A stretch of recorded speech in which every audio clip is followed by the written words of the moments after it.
제가 이 집에 책상에 앉아 있다가 혼자서 흥얼흥얼 노래를 부르고 있더라고요. 가만 들어보니까 신명기요 6장 그 리듬을 흥얼이고 나도 모르게 그러고 있어요.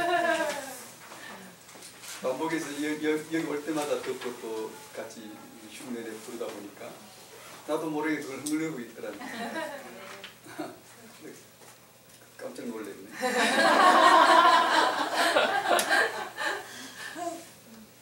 지난번에 작년인가 우리 그 소문 듣고 알았는데 그 북토크 하는 부부 있잖아요.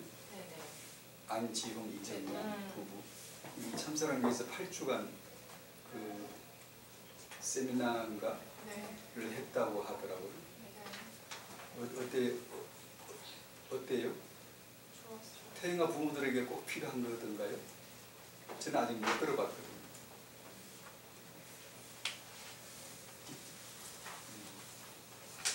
그걸 한번 제가 들어봤으면 좋겠는데, 태영아 부모들을 교육시킬 수 있는 필요한 건지. 왜냐하면 독서 코치가 필요하거든요. 따로 말씀드리겠습니다. 학은 복음화는 제18과 영혼인데, 지난주에 영혼에 대해서 나름 이렇게 좀 얘기했기 때문에 3번 나의 삶이 영원한 것 속에 있어야 합니다. 1. 구원의 축복을 누리면 됩니다. 2. 나의 학업이 전도와 관계가 있어야 합니다. 3. 나의 업이 선교와 관계가 있어야 합니다. 그래서 태영아 전도학교니까 나의 삶이에다가 태영아를 갖다 그대로 대체해서 넣어보면, 태영아는 영원한 것 속에 있어야 하죠. 태영아는 구원의 축복을 누려야 되죠. 태영아는 전도와 관계 있어야 되죠. 태영아 양육은 선교와 관계 있어야 되겠죠. 그렇게 보여지더라고요. 후대로 이어질 역사 두 번째, 성도의 후대 아담, 가인, 아벨, 셋 이야기를 하고자 합니다. 이유는 성경에 나와 있는 이 이야기는 성경 얘기가 아니고 단지 책의 스토리가 아니고 누가 지어낸 글이 아니란 말이에요. 이 성경에 올라와 있는 이름과 이 사건은 지금 이 시대에 그대로 하나님이 여러분 안에서 이루시고자 하시는 것을 먼저 보여주신 것이죠. 아담 안에서 나를 봐야 되거든요. 그래서 먼저 얘기를 하고 성경 얘기를 하고 그대로 그 말씀이 우리에게 받아치면 그 자체가 바로 우리의 언약이 되고 또 하나의 아담이 되어져서 또 하나의 후대를 낳고 양육하게 될 것이고, 언약은 하나님에 의해서 이어져 가게 될 것이다 라는 주제의 얘기입니다. 창세기 4장을 펴시고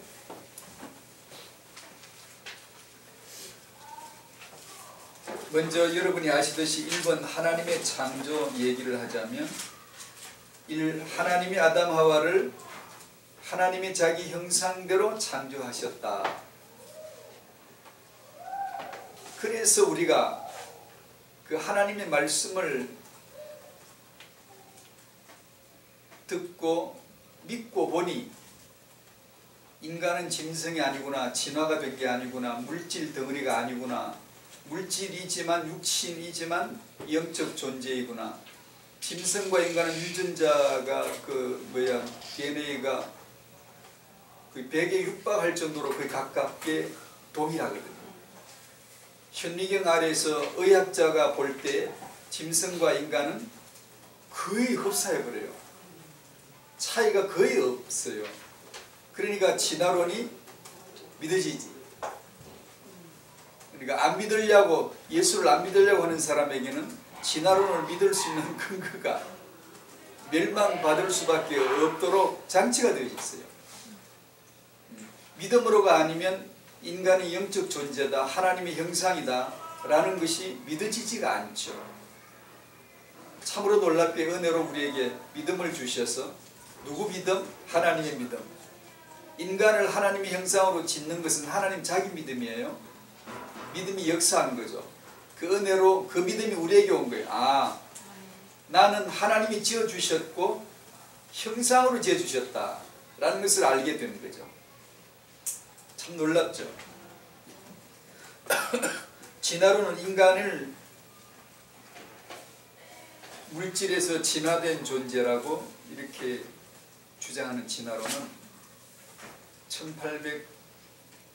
1859년 찰스 다윈이 발표한 종의 기원이라는 이 진화론은 많은 사람들이, 대학 교수도 그걸 지식으로 알고 있지만, 제가 보기에는 지식이 결코 아니고 사이비 종교죠. 사이비 종교 신도가 아니면 그걸 믿을 리가 없어요. 정당한 지식이고 지식의 중립성을 이해하는 학자라면 그걸 믿으면 안 돼요. 성경도 믿으면 안 돼. 모르는 거야. 성경도 모르는 거고 진화론도 모르는 거예요. 하나님의 은혜로 우리에게 은혜를 탁 입혀주시면 눈에 콩깍지가 씌인다고, 은혜에 콩깍지가 싹 씌이면 믿어지거든요. 이게 사실이구나, 허구가 아니고 사실이구나. 그렇게 해서 은혜로 믿어져야지. 진화론도 믿어져야 돼. 최재천 교수 같은 이대 교수가 진화론을 믿는다면 그건 믿은 거야. 그걸 옳다고 말한다면 그 사람은 그걸 믿은 거야. 믿지 않고는 지식체계가 맞질 않아요. 어떻게 짐승이 진화돼 가지고 사람이 될 수가 있어? 없어요. 안 돼요. 근데 그 믿는 사람들이 많더라고요. 우리는 하나님이 우리를 하나님의 형상으로 지어주셨음을 믿습니다. 아멘. 이 하나님이 지으신 인간은 놀랍게도 그 다음부터는 인간에 의해서 인간을 낳는 자로 지어주시다는 놀라운 사실이죠.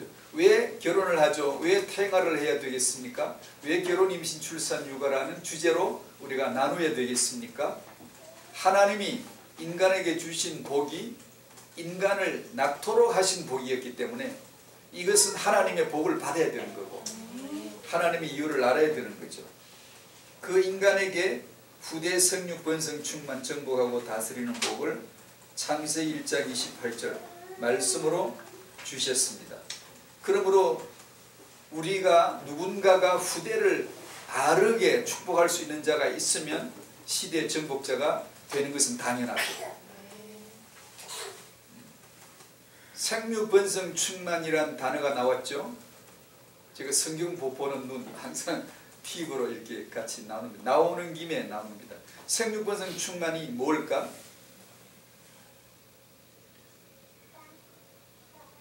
이슬람은 생육 안 하나? 더 많이 나요. 아예 그냥 그건 교리야, 교리. 그래서 아주 그냥 후손을 많이 충만하게 해가지고 지역을, 그 땅을 정복하는 게 저들의 전략이야, 그냥 아예. 그 종교의 선교야, 그게. 그리고 그 사람이 무기이고 사람이 능력이기 때문에 함부로 못해요. 또 마구잡이로 뭐 무법천지가 돼가지고 마구살살하고 이런 시대가 또 모르겠는데, 그게 아니라 인권이 있고 법이 있고 사회질서가 있기 때문에 그 불운한 인간이 능력이 되고 그걸 누가 함부로 할 수가 없는 거예요. 그러면 생육번성 충만이라는 것이 이슬람처럼 그런 사람들의 후손을 퍼뜨리는 것처럼 그렇게 하라는 뜻인가? 생육번성 충만이란 단어는 그 속에 들어있는 이면에 적혀있는 이면의 글자, 이면에 적혀있는 글자를 볼 줄 알아야 해석이 됩니다.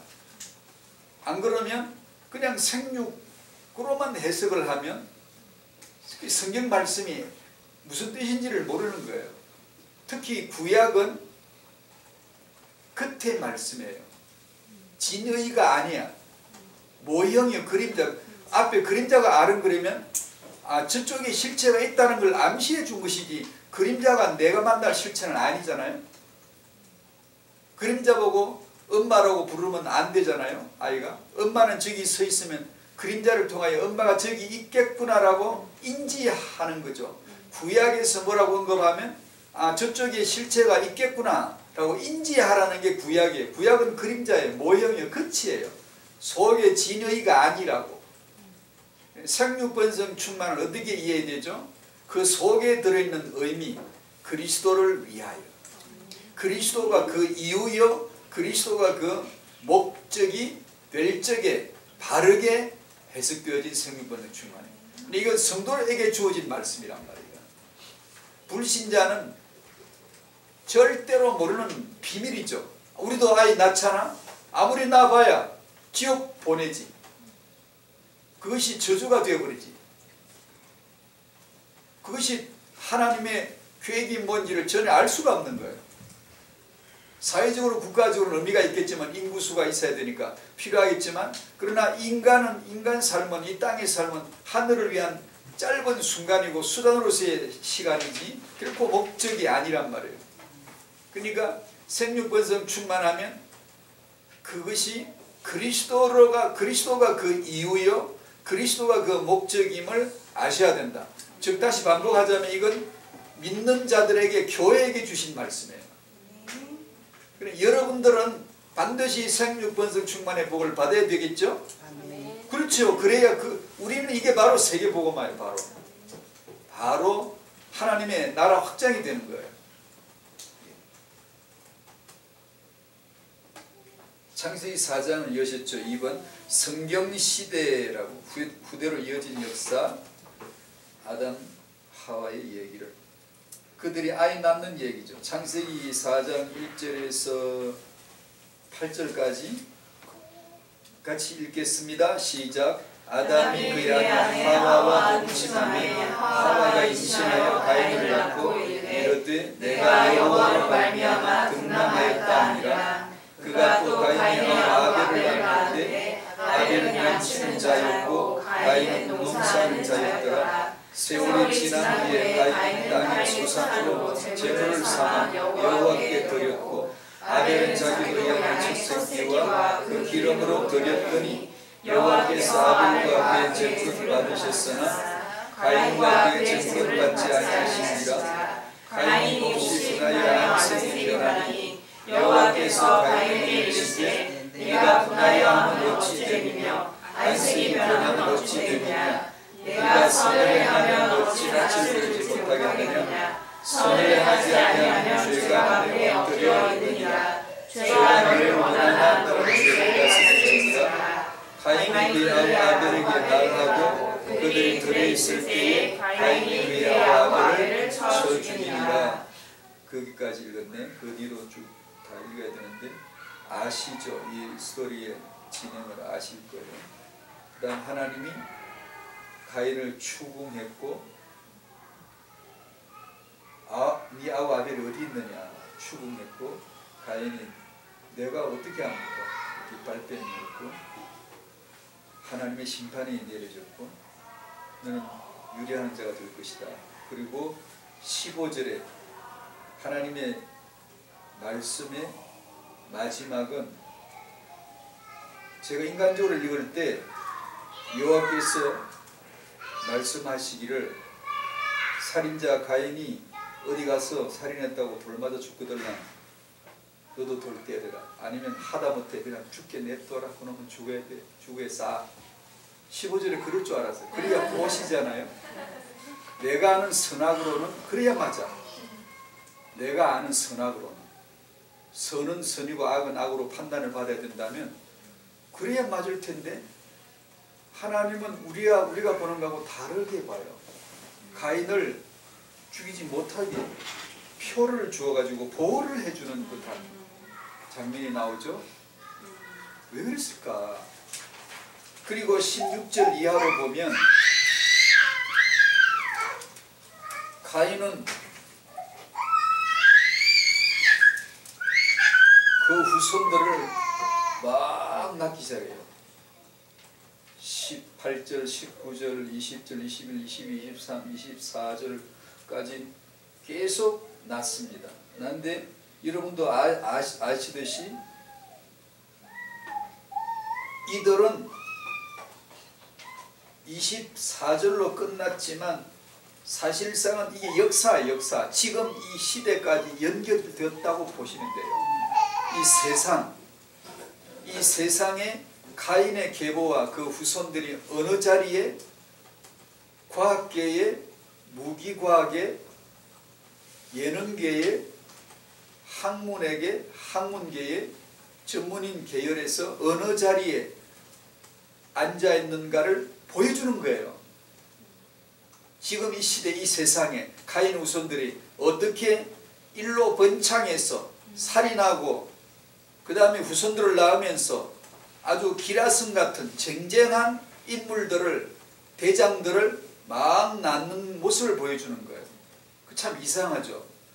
살인자 가인을 죽이지 못하게 보호해주는 듯이 하시고 표를 주시고 그의 후손들은 막 번창해가지고 온 세상을 지배하게 되어지고 아담은 가인이 살인자가 되고 아벨은 죽임을 당하고 집안이 풍비박산이 나가지고 슬픔에 죄를 무릅쓰고 앉아있는데 가인과 그 후손들은 융숭하여 세상을 지배하고 있잖아요.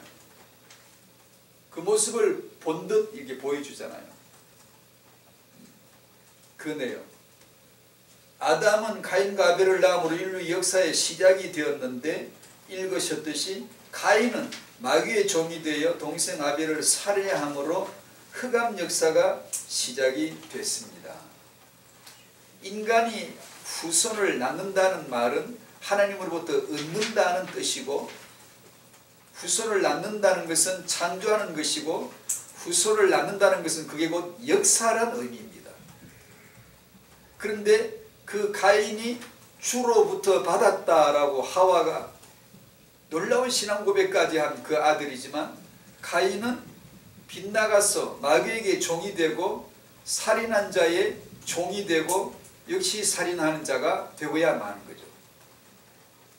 아까 말씀드린 대로 구약에 나온 사건은 끝을 기록한 거예요. 그냥 사건 일지예요. 가인이 아벨을 쳐 죽이니라.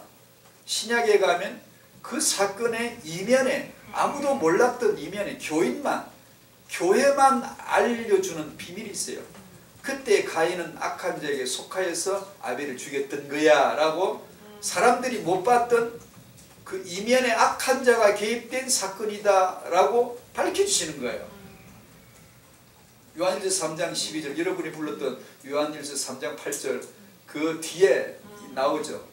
하나님의 아들과 마귀의 아들들이 세상에 나타난다. 그러면서 뒤에 가인이가 아벨을 죽인 마귀의 자녀들 얘기가 가인으로 이어지는 거예요.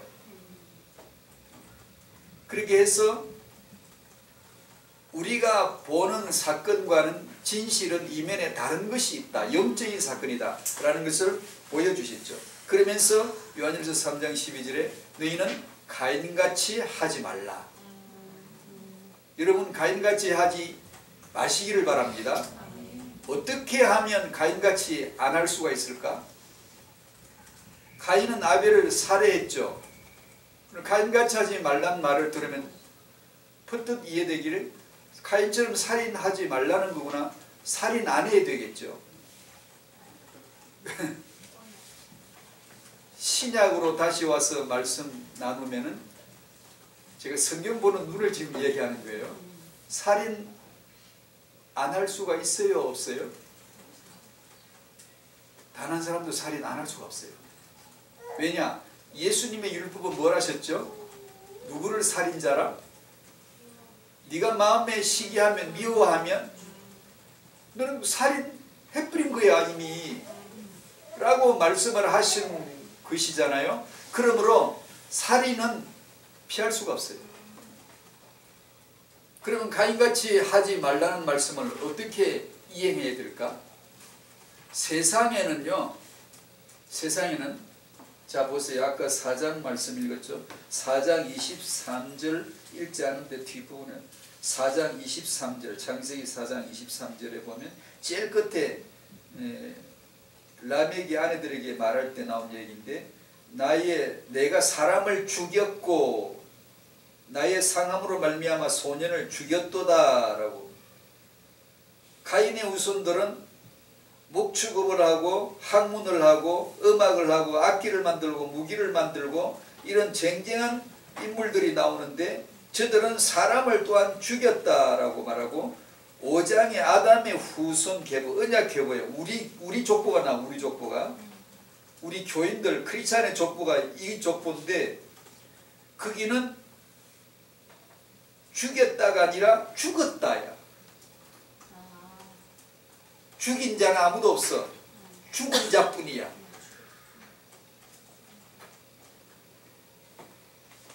여러분이 가인같이 살인자가 되지 않는 방법은, 살인자가 안 되려면 피살자가 되는 것밖에 없어요. 아벨은 세상에서 반드시 죽임을 당해요. 그것이 사도행전 1장 8절의 진여예요. 성령이 임하시면 너희가 권능을 받고, 무슨 권능이죠? 남 죽이던 자가 이제는 죽임을 당하는 권능을 받는 거예요. 그것이 예수의 정인. 정인이란 단어는 순교자란 말에서 왔다고 많이 들으셨을 거예요. 그 순교자란 뜻이에요. 그 증거, 사도들이 다 죽었어요. 죽임을 당해서 자기 자연 수명으로 죽은 게 아니라, 사도 요한 빼고, 사도 요한은 자연수로 죽었다고 하지만 그것 또한 고난과 핍박 가운데 죽은 거고요. 그러니까 사도들이 성령을 안 받았으면 죽임을 당했을까? 당할 리가 없지. 세상에서 그냥 살면 되는데, 남 죽이면 살면 되는데, 미우면 미워하면 되고, 시기 나면 시기하면 되고, 욕 나오면 욕하면 되고, 그렇게 사는 건데 죽임을 당할 이유가 없죠. 스데반이 왜 죽임을 당했죠? 성령 받았으니까 죽임을 당하는 거예요. 예수를 증거하니까. 세상은 아벨을 죽이는 곳이에요. 그러니까 가인처럼 살인자가 되지 않을 방법은 없어요. 딱 하나밖에. 죽는 자가 되는 거예요.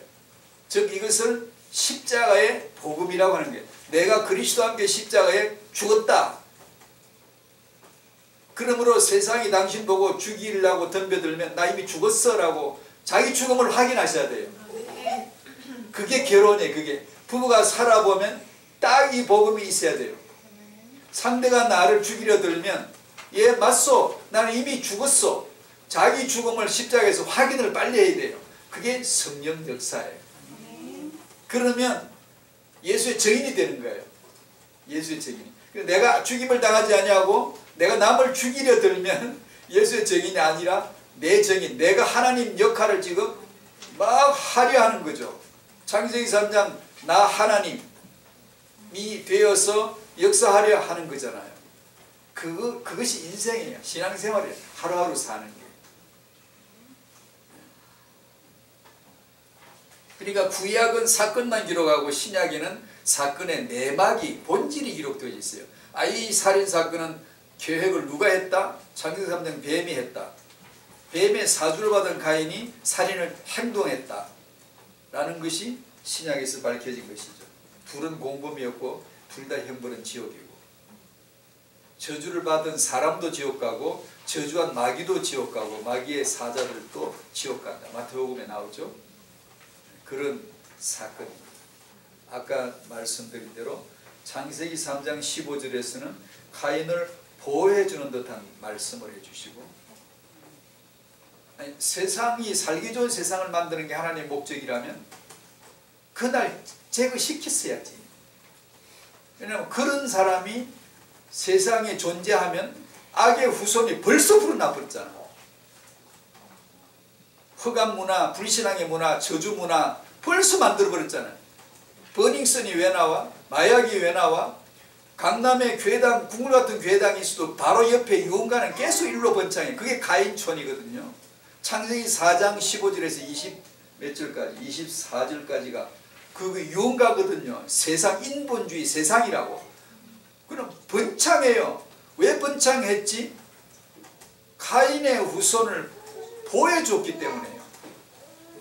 세상, 살기 좋은 세상, 악이 건절된 좋은 세상을 만드는 게 목표였다면 가인을 그날부로 처형을 시켰어야지. 제거시켰어야지. 싹을 막 잘라야 될 거 아니에요. 그러나 가인은 보존됩니다. 그래야 뱀의 후손 계열이 나오고 여제 후손 계열도 나올 거 아니에요. 이건 좀 어렵습니다만 주권 이해입니다. 하나님의 주권으로 발동된 거예요. 하나님이 가인을 보호해 주시거들라 이거는 무슨 다른 뜻이 있겠지 뭐 어렵게 풀 거 없어요. 그리스도를 위하여 주권을 발동하시는 거예요. 우리 삶이 그렇잖아요. 내 옆에 가인이 있으므로 세상에 내가 태어남으로 구원받았지. 허감 세상, 가인 세상, 마귀가 역사하는 세상에 태어났기 때문에 구원받은 거잖아요. 그렇지요? 세상이 어둠이 있으므로 복음이 빛이 됨이 증명되잖아요. 하나님의 주권은 뱀의 후손, 여자의 후손이 존재하리라고 창세기 3장 15절에 언약하셨으면 그렇게 되도록 흘러가요. 가인의 계보가 쫙 흘러가고 남 죽이는 계보, 창세기 5장에 죽는 계보가 쫙 나와요. 창세기 5장 아담서부터 시작된 이 계보 제일 끝에는 누가 나오죠? 아담에서 셈까지 족보고 5장 끝에 셈이 나와요. 셈의 족보는 11장에 데라 아브람까지 나와요. 그 다음 족보는 아브람부터 시작되겠죠. 어디 나오게? 많이 읽으셨잖아. 아브람부터 시작되는 족보. 마태복음 1장 1절 아브라함과 다윗의 자손 예수 그리스도의 세계라. 그 족보 제일 끝에는 누가 있죠? 예수. 누구 얘기죠? 제가 늘 말씀드리죠. 우리 얘기. 우리 족보. 우리는 예수 안에 들어있는 또 다른 예수예요. 하나님의 자녀들, 하나님의 아들들. 우리 족보가 예수 안에서 아브라함, 셈, 아담, 하나님. 우리 여제 후손 계열에 있고, 세상 족보는 가인의 계열. 죽었다는 말이 없고 맨날 죽이요. 문화를 만들고 종교를 만들고 남을 죽이고 바빌탑을 쌓고 바빌론 종교를 만들고 전부 다 가인의 후손들이에요. 제가 얘기를 해버렸네. 집에 가서 묵상해보라고 숙지를 해주랬는데 왜 가인을 안 죽였을까? 왜 가인의 후손은 번창하지? 나 같으면 싹을 잘랐겠다. 만약에 내가 세상을 통치하는 자라면 이런 놈은 싹을 잘라야 돼. 애당초부터 잘라야 돼 라고 가인 하나만 싹도 없애버리면 가인의 후손 없잖아요. 세상 악의 문화 융성되지 않을 텐데 왜 살려주실까? 예수는 그리스도이시기 때문에. 여러분에게 있어 삶에서도 허감 배경이 반드시 필요해요. 그래서 여러분은 24시를 살 동안 악의 경험, 죄의 경험, 어둠의 경험들을 순간순간 할 거예요. 순간순간 내 마음과 생각에서 스쳐 푹푹 지나가요. 불신자 똑같은 생각, 마귀와 똑같은 생각이 나도 모르게 푹푹 지나가요. 내게 나타나기 시작해요. 그때마다 우리는 예수는 그리스도 아멘. 탁 갖다 붙여요. 사정없이 갖다 붙여요. 예수만 그리스도라고 선포하고 내 영혼을 거기다가 밀착시켜서 껌딱지처럼 딱 붙여버려야 돼요. 얼마나 좋아요? 세상에 가인이 있을만 하죠? 보세요. 역사는 하나님이 주권자가 주관하시는 거거든요. 하나님이 모르시기에 도단한 독버섯은 단 하나도 없어요. 그걸 우리는 이제 알아. 경륜과 승기를. 하나님이 역사를 다스리시는 거야. 내 인생 길에 어떤 일이 있어도 예수는 그리스도야. 우리에게서 가인을 제거해 주는 게 아니에요. 우리에게서 문제 해결해 주는 게 아니에요. 문제가 있으면 있을수록 더 예수는 그리스도가 되게 해주시는 묘한 은혜에 있어요.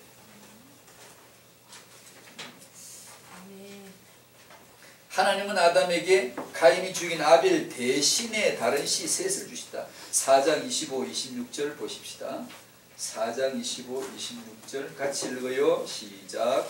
아담이 다시 자기 아내와 동침하며 그가 아들을 낳아 그 이름을 셋이라 하였으니 이는 하나님이 내게 가인이 죽인 아벨 대신에 다른 씨를 주셨다 함이며 셋도 아들을 낳고 그 이름을 에무스라 하였으며 그때 사람들이 비로소 이와 이름을 불렀더라. 5장 1절에서 5절까지 읽습니다. 이것은 아담의 계보를 적은 책이니라. 하나님이 사람을 창조하실 때에 하나님의 모양대로 지으시되 남자와 여자를 창조하셨고 그들이 창조되던 날에 하나님이 그들에게 복을 주시고 그들의 이름을 사람이라 일컬으셨더라. 아담은 130세에 자기의 모양 곧 자기 형상과 같은 아들을 낳아 이름을 셋이라 하였고 아담은 셋을 낳아 800년을 지내며 자녀들을 낳았으며 그는 930세를 살고 죽었더라. 아멘.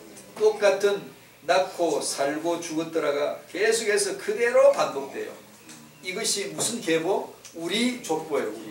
우리가 어떻게 살죠? 가장 세계복음화가 뭘까? 가장 언약의 백성다운 게 뭘까? 가장 교회다운 게 뭘까?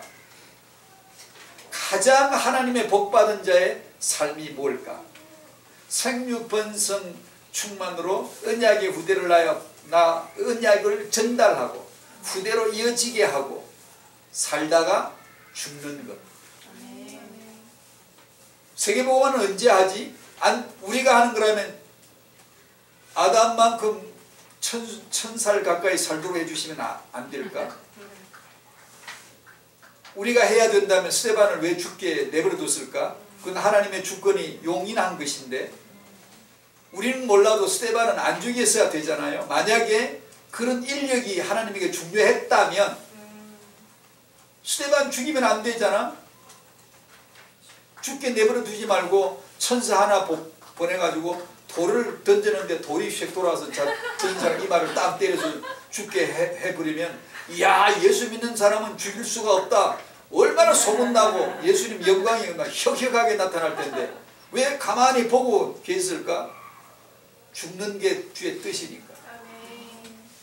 아멘 해도 우리는 몰라. 나는 그게 싫은 거예요. 내게 죽음이 닥치면 그건 정말 응답으로 보여지질 않아. 이거.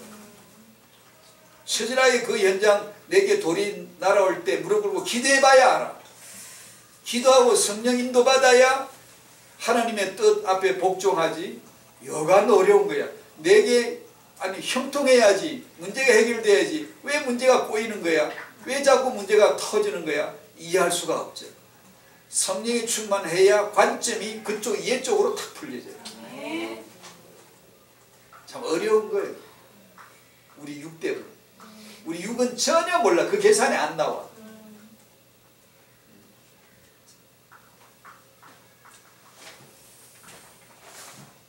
성도의 가문은 낳고 살고 죽었더라. 그러면 RG 시대 우리에게도 그대로 나타날 하나님의 역사가 그 말씀 안에서 다 나타난 것이죠. 그래서 우리는 하나의 아담 하와가 되어 후대를 출산하고 양육하는 것입니다. 그래서 우리의 후대는 축복이요, 우리 후대는 미래요, 우리 후대가 은혜요, 우리 후대는 역사가 되는 것입니다.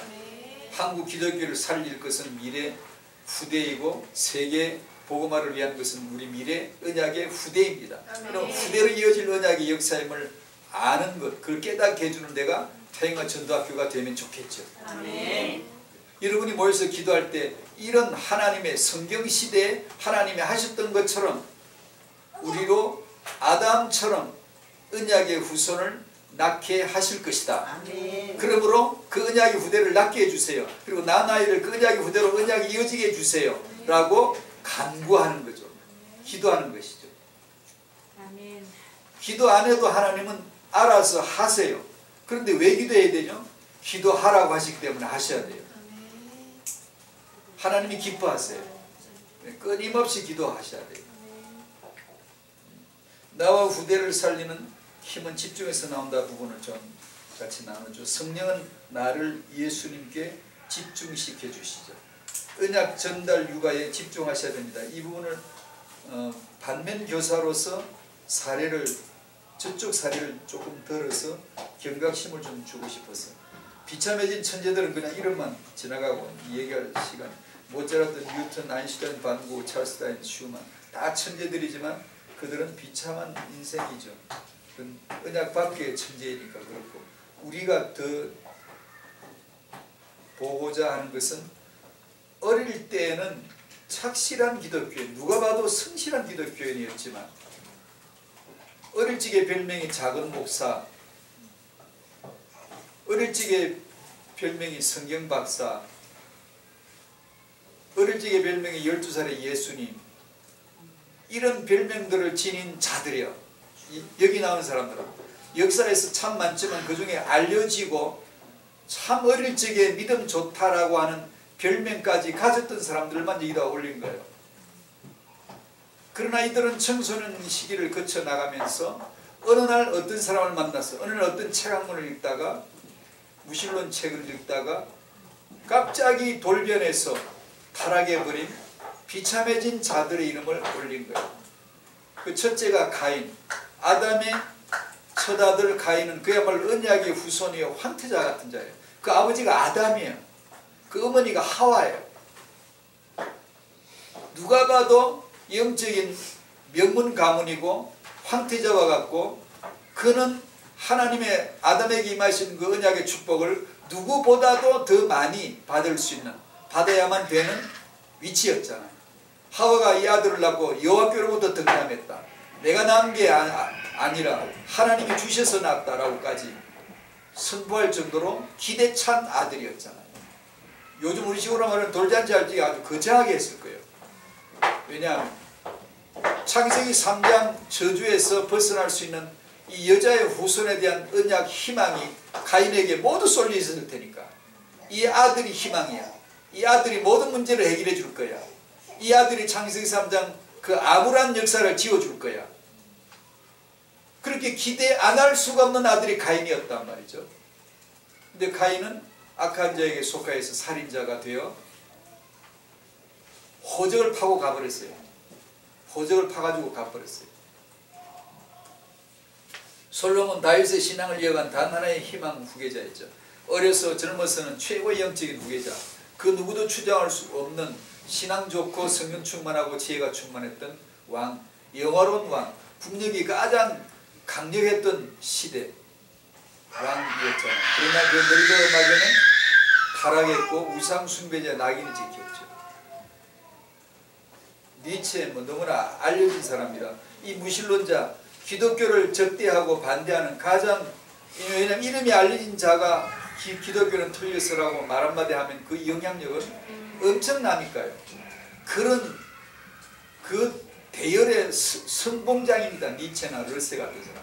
지금도 안티 기독교들이 무신론 책을 읽을 때는 러셀 책, 니체 책 이런 걸 읽고 권하고 막 그러거든요. 이 불신앙 무신론 사상을 강하게 짙게 집어넣어 주거든요. 기독교는 틀렸다고 욕을 막 하면서. 니체가 어릴 적에 별명이 작은 목사예요. 그만큼 신실한 기독교인이었지만 대학 다니면서 신학부를 다니다가 갑자기 중퇴하고 쇼펜하우의 책 하나, 작은 책 하나 읽다가 확 가버렸어요. 책은 많이 읽어야 돼요. 많이 읽어야 되는데 읽을수록 여러분이 그리스도라고 하는 분별의 관점을 가진 채로 읽으셔야지, 그렇지 않으면 이게 문제가 올 수가 있어요. 그러니까 이 독서는 안 할 수도 없고 하라고 하기도 무서워요. 니체가 돌변한 건 책 조그마한 소책자예요. 그 한 페이지에 불과해요. 종이 한 쪼가리 불과한 그 내용 읽다가 갔거든요. 여러분 후대가 잘 자라다가 어느 날 무신론자의 책을 접할 수가 있거든요. 대학 가서 읽는 책이 거의 다 이런 책들 비슷한 것들이거든요. 근데 예수가 그리스도라고 하는 언약이 만약에 개인적 경험으로 각인되지 않은 채로 어설프게 가지고 있다가 이런 책을 읽으면 한참 발동되는 청소년기에 한참 봄처럼 청춘이라 갈아엎어지고 새로운 사상과 지식이 금방 유입되는 시기에 내가 예수 믿는 신앙이 생생하게 살아있지 못하면 어딘가 모르게 좀 느슨해지고 좀 이렇게 처져 있을 때 이런 무신론자의 책을 메시지를 접하다 보면 자기도 모르게 확 박혀버릴 수 있잖아요. 그래서 일종의 약간 금매라고 경고를 주고 사는 겁니다. 언약 육아의 집중하시라. 어설프게 생각하지 말고 하나를 생각하라고. 하나를. 여러분 자녀에게 주고 싶은 거 많더라도, 해주고 싶은 거 많을지라도 예수는 그리스도란 복음 하나에 그 운명을 걸고 태영 유초 때 육아에 집중하자라는 뜻입니다. 러셀도 마찬가지. 이 사람 과학자, 수학자, 철학자이고 노벨상도 받고 물론 받고 아주 뛰어난 학자입니다. 이 사람도 어릴 적부터 가문 전체가 기독교 배경이고 3대 4대로 이런 사람은 당연히 니체도 목사 될 사람이고 러셀도 목사 될 사람이야. 집안 분위기로 보면.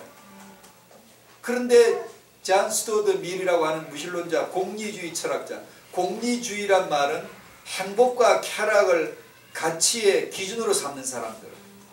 행복하게 살면 되지. 구원이 지금 현대 신학에도 이것이 그대로 들어왔거든요. 이런 신학을 가진 사람은 생명을 말하지 않고 행복을 말해요. 왜 인간이 행복이 없냐? 인간은 행복해야 된다. 자꾸 행복이란 단어를 줄고 쓰거든요. 성경은 행복이란 단어를 안 쓰고 생명이란 단어를 씁니다. 공리주의자들은 행복이란 단어를 지상 최고의 가치로 쳐요. 네가 행복하면 되지. 행복하기 위해서 취하는 문화생활이 그게 왜 나쁜 거야? 그러다 보니 쾌락을 숭상하기까지 인생은 즐기고 행복하고 살고 휴일날 등산 가서 좋은 공기 마시고 야호하고 손을 펴 올리고 운동을 하고 부부같이 산책을 하고 부부 화목하고 건강 좋고 이렇게 행복하게 살면 최고지. 이게 공리주의의 철학, 삶의 철학이거든요. 이 책 읽다가 러셀이 갚아버린 거예요. 돌변되어버린 거예요. 신앙 다 잃어버렸어요.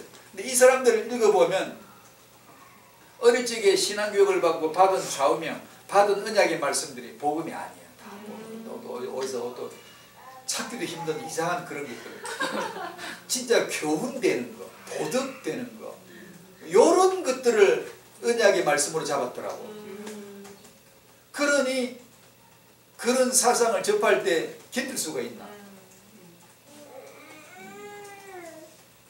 김일성 얘기면 너무나 잘 알고 그 어머니, 아버지, 할아버지 신앙의 배경이 짱짱했던 사람. 김일성 어릴 적에 교회 열심히 다녔고 엄마 손잡고 열심히 다녔고 성경 읽었고 알았고 성경 잘 알아요. 공산주의 사상으로 이 사람도 청년 때 돌변했거든요. 공산주의 사상 책 읽다가 사상 들어갔어요. 성경에서 읽은 거 기독교 신앙에서 배운 거 그대로 공산주의 북한 정부 세울 때 그대로 짜 들어가요. 공산주의 10대 목표 10계명을 탁 바꿔가지고 그 내용을 자기를 신자리에 유일신자리에 딱 올려놓고 그대로 만들어 나가요. 자, 이 얘기를 오늘 하는 이유는 아까도 말씀드린 대로 태영 유초 때에는 사활을 걸고 언약 전달의 육아에 집중하시라고. 아멘. 그리고 지금 내 자녀 상태가 이렇든 저렇든 내가 보기에 믿음이 있다 없다 이든 상관없이 내 마음에 들든 안 들든 아무 상관 내가 판단하지 말고 끝까지 기도하시라고. 아멘. 끝까지 기도해. 기도는 반드시 살아있어야 돼요. 아멘. 이 자녀들을 지켜줘야 되거든. 그 얘기를 하고 싶었습니다.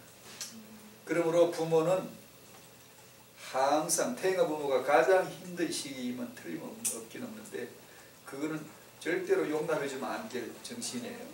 태영아 시기는 당신의 신앙의 절정을 가장 절정이었다라고 제가 강 소개하는 대로 내 기도 생활 태영아 때 가장 많이 했었어 라는 추억이 나와야 돼요. 전설이 돼. 전설이. 나 태영아 양육할 시기에 가장 힘들었지만 육체적으로 힘들었지만 가장 하나님을 붙던 시기였어. 난 기도를 가장 많이 했다. 내 기억이 아주 딱 남아야 돼. 말씀을 내가 붙잡으려고 가장 애쓴 시기가 그때였어 라는 것이 각인이 될 정도로 태영아 양육에 집중하시라고.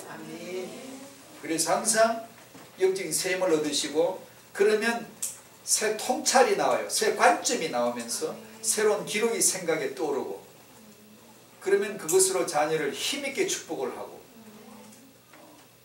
우리가 가르쳤다고 그대로 안 될 수도 있지만 실망하지 마시고 끝까지 기도하시고, 여러분의 후손의 미래는 그 누구도 몰라요. 하나님만 진실을 갖고 계세요. 우리가 할 일은 말씀 받고 기도하는 거예요. 아멘. 그러면 하나님은 기도를 들으신다고 하셨으니 아멘. 그 기도를 들으시겠죠. 우리가 할 일은 그 결정은 하나님.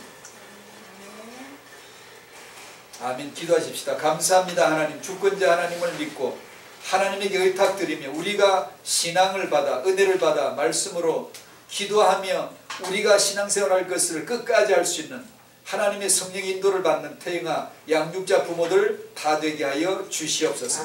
하나님의 결정은 반드시 언약대로 기도대로 말씀대로 행하실 줄 믿고 우리는 끝까지 양육하며 끝까지 자녀의 배경이 되어주며 끝까지 자녀를 축복하는 자가 되게 하여 주시옵소서.